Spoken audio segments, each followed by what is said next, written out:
Look around any city and there's a good chance many of the buildings you see started life as intricate and remarkably accurate models. Models that can take thousands of man-hours to build.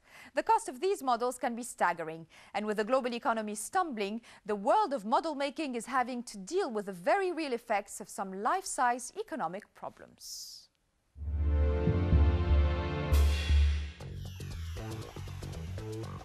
They're small, they're delicate, and they play a crucial role in the evolution of the structures that surround us. You can not only see the product that you're designing, but at the same time you can see it, touch it, and move around it and actually play with it as a physical form. You're almost going through the same procedures as constructing the real building, so any flaws in the design are highlighted during that process. The physical model people buy in hook, line and sinker. It just feels so tangible. The models are used both as aids for architects and sales tools, and their price tag can be anything but tiny. Anything up to we've worked on $2 million contracts. Models are also used as marketing tools on the miniature high seas, or as gifts for valued customers, even though a boat like this carries a $12,000 price tag.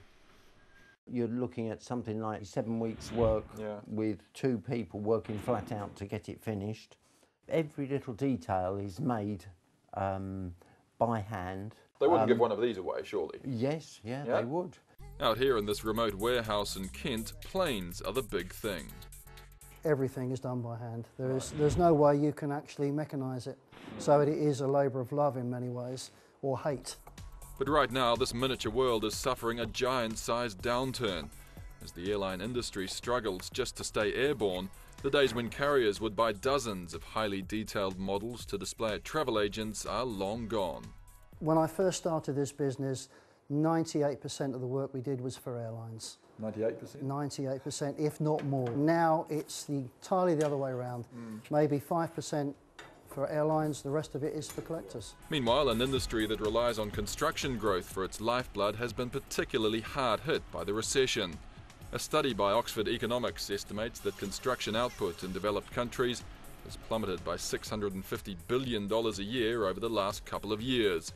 Particularly hard hit have been Western European economies, such as the UK's. This year we're expecting a fall of 16% from last year, which is the largest fall we've had in a single year, since records began after the war.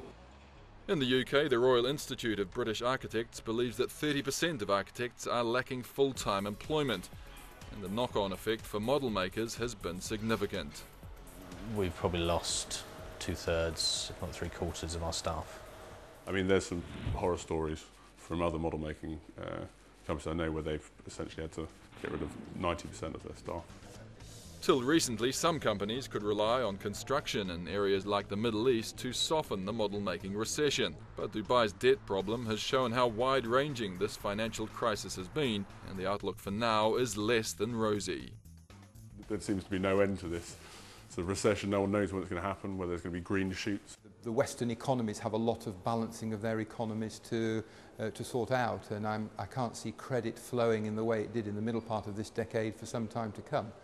But while economic conditions change, the diverse skills and qualities required to create these miniature masterpieces remain the same.